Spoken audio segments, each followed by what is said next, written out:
Chapter 1. The Desperate Offer. Zara, widow of the great warrior Eryx, stood at the edge of the desolate cliff that overlooked the barren plains of her homeworld. The wind howled through the twisted remains of the alien flora that had once thrived in the fertile soil. Now, it was a land marked by scars of war and the remnants of a long-forgotten peace. The once vibrant hues of the landscape had faded, replaced by the harsh, muted tones of survival. With every breath of the dry air, she could feel the weight of her loss, the grief that gnawed at her soul. She had lost everything: her beloved Eryx, her home, her place in the world. All that remained were the echoes of a life that had once been filled with hope and joy, now replaced with an overwhelming emptiness. Her children, two young ones, Kaelin and Zira, clung to her side as they walked behind her, their faces pale and tired, their eyes reflecting the same hollow sorrow that consumed her. They were too young to understand the full scope of the tragedy that had befallen them, but even they could sense the shifting tides of their lives. They were no longer children of privilege. They were now survivors in a world that showed no mercy. The galaxy around them had no place for widows with no resources, and their people, the Vexari, were known for their ruthlessness when it came to those who could no longer contribute to the greater good. The once proud warriors who had been the backbone of their society were gone, and in their place stood broken remnants of what was once a mighty civilization. Zara had no illusions about the future that awaited her. She had become a relic of a bygone era, an outcast among her own people, someone whose value had diminished with the loss of her husband. Her thoughts were interrupted by a sudden, distant sound, something unfamiliar, a low rumble that vibrated through the ground beneath her feet. The children stopped beside her, eyes wide with curiosity and fear. Zara's heart skipped a beat. She had learned to trust her instincts in these harsh times, and something about the noise unsettled her. It wasn't the usual thrum of the wind or the deep hum of the underground caverns where their people had taken refuge in the aftermath of the war. No, this sound was something else, something alien. She turned quickly, scanning the horizon for the source of the disturbance. The sky, a pale and sickly shade of yellow, stretched endlessly above them. For a moment, she saw nothing, but then, as if from nowhere, a streak of light cut through the sky, falling rapidly toward the ground. The children gasped in unison, their faces filled with awe and fear. Zara's first instinct was to run, to retreat to the safety of the underground caverns where they could hide from whatever danger this new arrival might bring. But something else tugged at her, a strange pull, a curiosity she couldn't explain. The streak of light grew brighter as it descended, and with a deafening crash, it slammed into the earth, sending a shockwave of dirt and debris into the air. Zara shielded her children with her body, instinctively protecting them from the blast. When the dust cleared, she dared to look up, her heart pounding in her chest. The impact site was still smoking, a deep crater left in the once fertile soil. She could see the faint outline of something in the center of the crater, something large and metallic. Without thinking, Zara motioned for her children to stay close and began to make her way toward the site of the crash. She knew that any crash of this magnitude could only mean one thing: an outsider, someone from beyond their world. Her thoughts immediately turned to her husband, Eryx, and the legends of his exploits with alien races. She had always admired his strength, his ability to navigate the complex politics and dangers of the galaxy. But now, she was alone. She was the only one left who could protect her children, and she had no illusions about how the rest of the galaxy viewed a widow with no power. As she approached the wreckage, her eyes narrowed. The ship was unlike anything she had ever seen before. It was sleek, angular, and seemingly untouched by the chaos of the crash. The design was foreign, elegant in a way that contrasted sharply with the brutal, utilitarian ships her people had used in the past. The metal surface glinted in the harsh light of the dying sun, and for a moment, Zara was struck by the beauty of the craft, a fleeting thought that seemed almost inappropriate in the face of such a disaster. She paused at the edge of the crater, her senses alert. There was no sign of life, no movement, nothing. But her instincts told her that someone or something was inside. She swallowed hard, her hand tightening around the makeshift weapon she had fashioned from the remains of a fallen tree. The fear that had gripped her earlier began to resurface, but she pushed it aside. She was no stranger to danger. If she was to survive, she would have to face whatever this was head-on. With a deep breath, Zara stepped into the crater and made her way toward the wreckage. Her children remained behind, their eyes wide with fear and confusion. As she drew closer to the ship, she noticed something strange. There was a faint glow coming from within, a soft pulse of light emanating from the hull. The glow seemed to flicker in time with her heartbeat, and she could feel a strange energy in the air, like the very atmosphere was charged with something beyond her understanding. When she reached the ship, she hesitated for a moment, unsure of what she might find inside. But then, the hatch slid open with a hiss, and Zara was met with the sight of a man-human, as she had suspected. His appearance was nothing like the warriors of her people, but there was an undeniable strength in his presence. His face was rugged, his features sharp and angular, but there was something else in his eyes, a weariness that spoke of battles fought and lives lost. The man was unconscious, lying motionless in the wreckage. Zara's first instinct was to check for signs of life, and as she knelt beside him, she was relieved to find a faint pulse.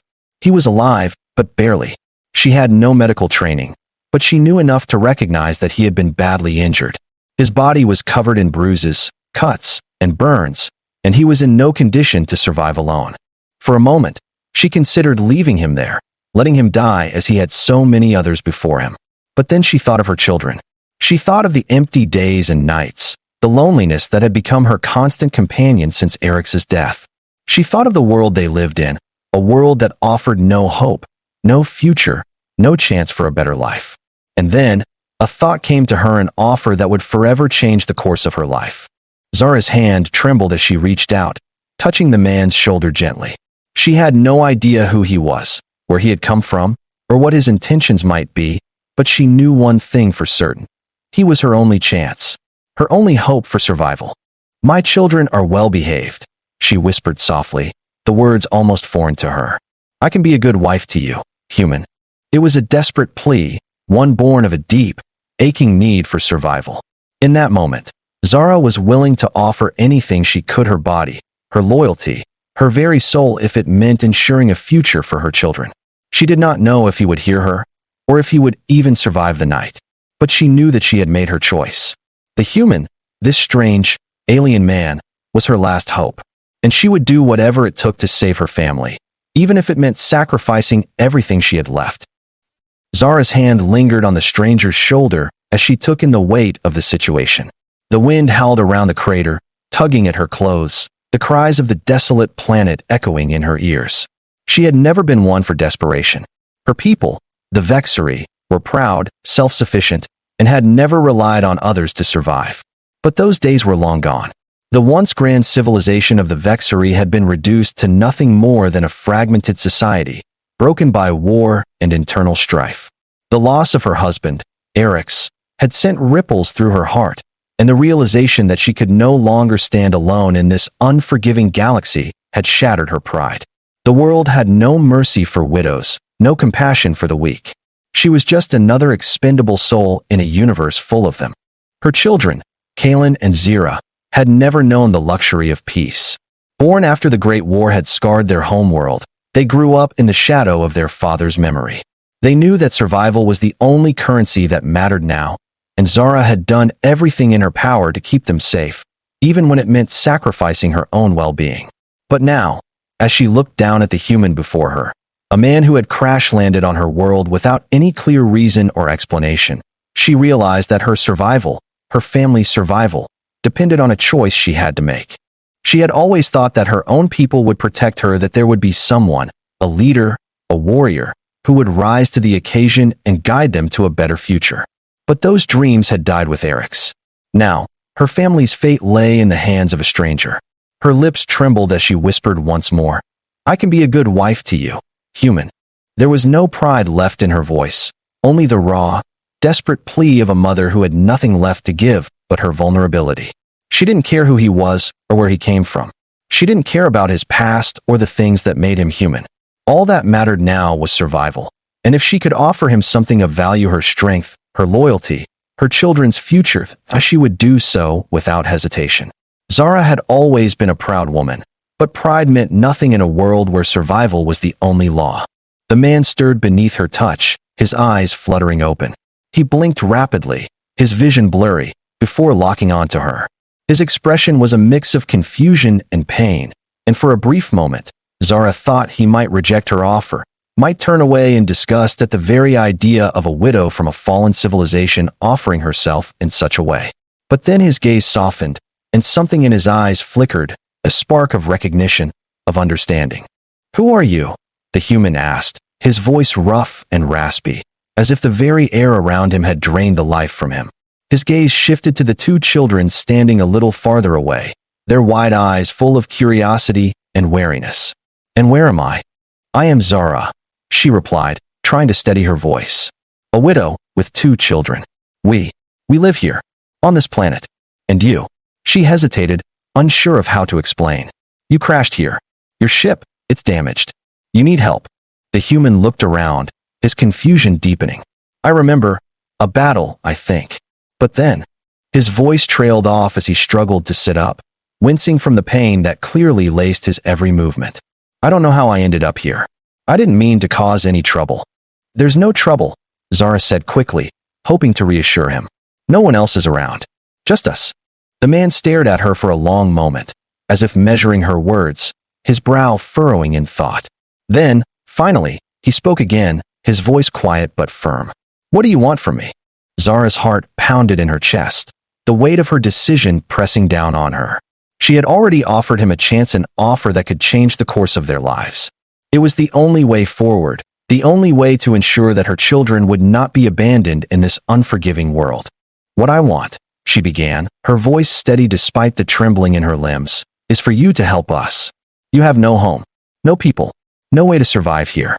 And we have nothing left, except each other. But if you stay, if you help me, I can be a good wife. I can help you too. I can make your life here easier." She wasn't sure what made her say those words. It was true, after all, in a sense. Zara had been a good wife to Eric's, a fierce protector, a woman who had stood beside him through every battle and every challenge. She could offer the same loyalty to this stranger, even though she knew nothing about him. She could offer him the one thing that had always been valuable in this harsh world, the chance to survive. The human's eyes softened further as he took in her words, and for a long moment, he was silent. Then, with a groan, he pushed himself to his feet, standing shakily, supported by the wreckage of his ship. His gaze moved to the children, and something in his eyes flickered again in understanding, perhaps, or even a flicker of sympathy. "I don't know what to say," he muttered, as if lost in his own thoughts. "I don't know what I can offer you in return. But I'll stay. I don't have anywhere else to go." Zara's heart soared, even as doubt still gnawed at her. This was not the future she had envisioned for her family, but it was the only future left to them. She had no other choice but to accept it. "Thank you," she said, her voice almost breaking with the weight of the relief flooding through her. "Thank you." Chapter 2. The Price of Survival. The days that followed were filled with the kind of unease that only comes from unfamiliarity. Zara watched the human carefully as he recovered from his injuries. His name was Adam, though she had learned little else about him. He was from a place called Earth, a world far beyond her own, and he spoke little about what had brought him to the far reaches of space. Zara didn't press him for answers. The human's past was not her concern, and the details of his journey would matter little in the end. What mattered was that he was here, and he had agreed to stay. She took it as a sign, perhaps a twist of fate, that had led her to this moment. She didn't know why the human had agreed to stay, but in a way, she was grateful. Grateful that he had not rejected her offer, that he had not left her and her children to the mercy of the galaxy. In the quiet moments of their shared existence, she could sense something between them, an unspoken understanding. The human had no real home, no place to go, and she, too, was a woman without a place.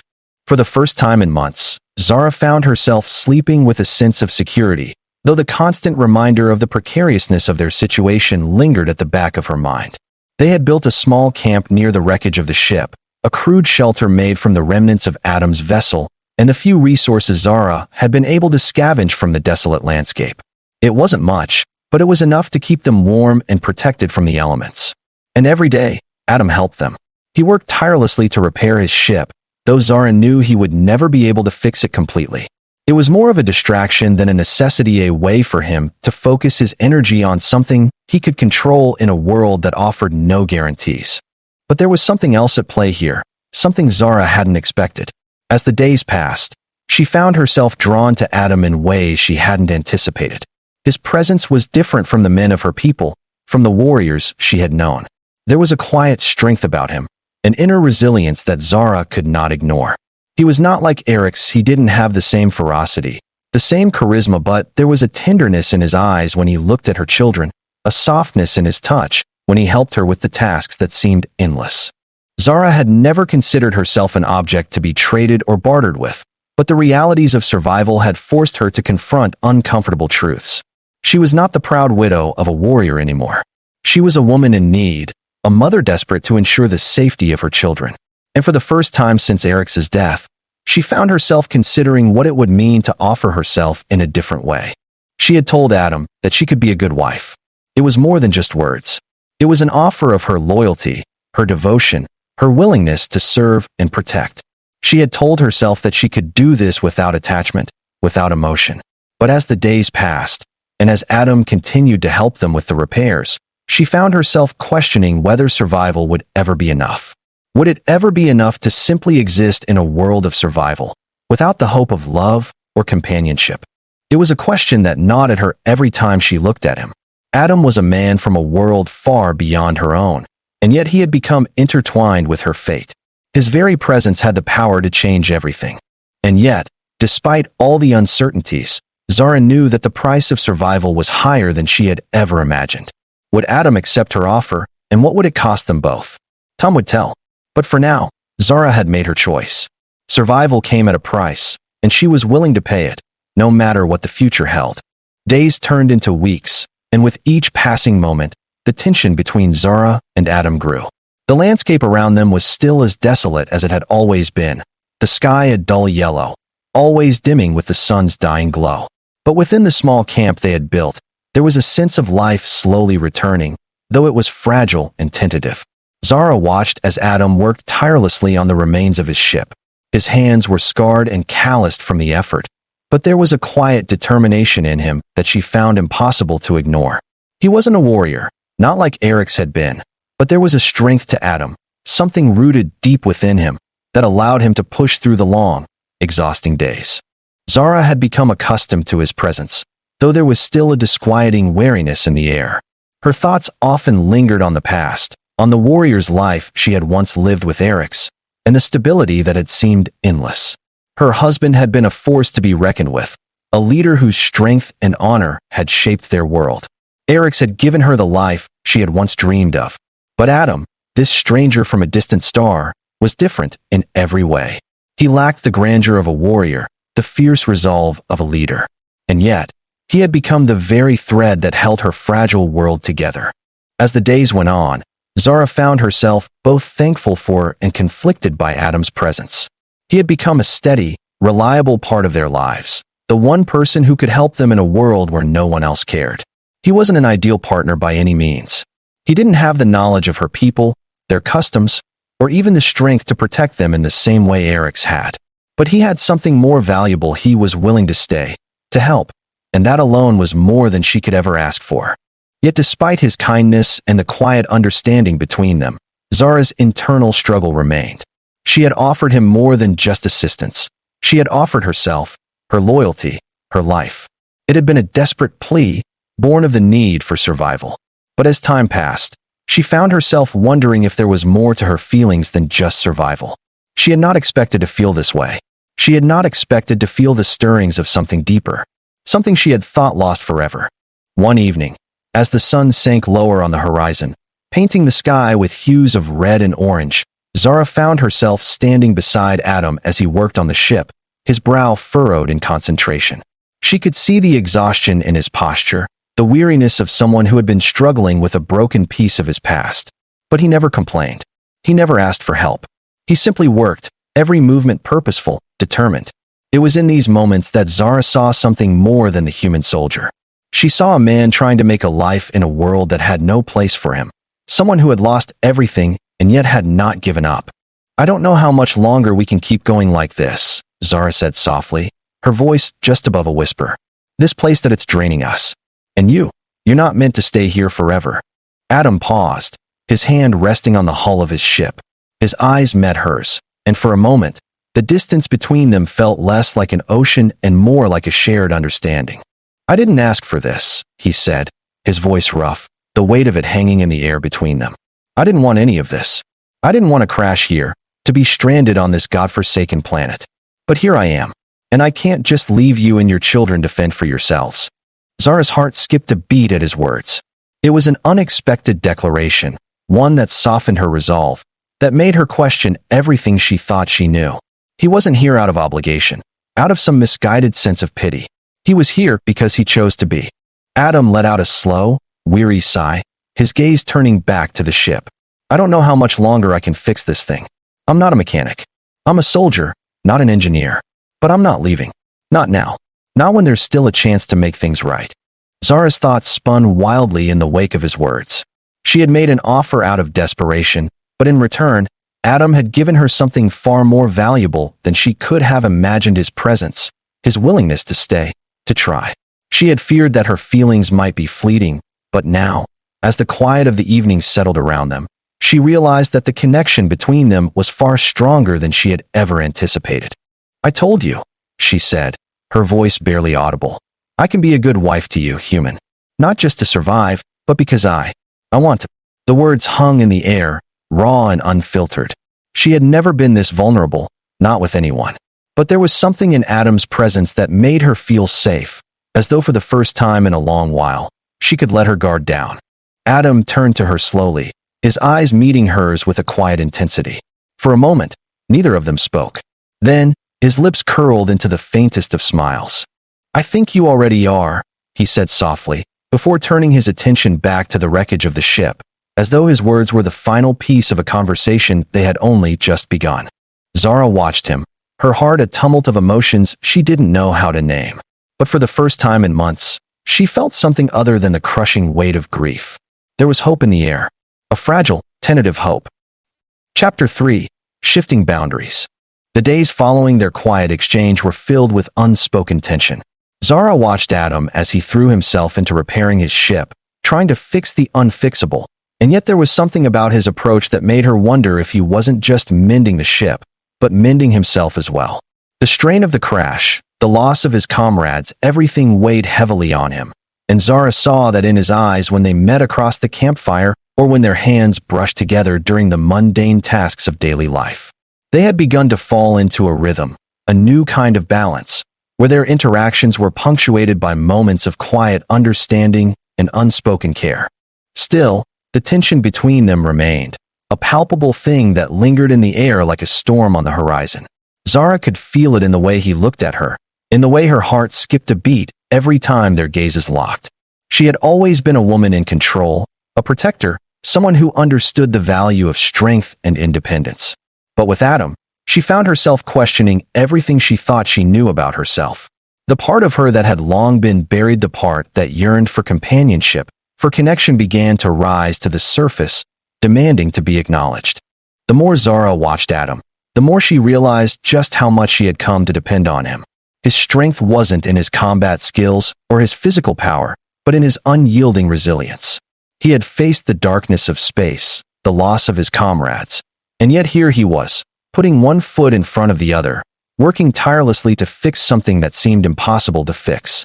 There was a quiet nobility in that, and it drew her to him in ways she had not expected. One evening, as the last rays of the sun dipped below the horizon, Zara found herself standing at the edge of the camp, watching the sky burn with the colors of twilight. Adam was working, as always, on the ship. She had grown accustomed to the quiet hum of his presence, to the steady rhythm of his movements as he tinkered with the damaged technology. But tonight, something felt different.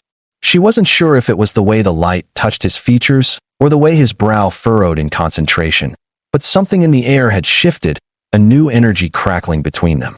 She took a deep breath and stepped forward, her heart racing with a mixture of anticipation and fear. This was the moment.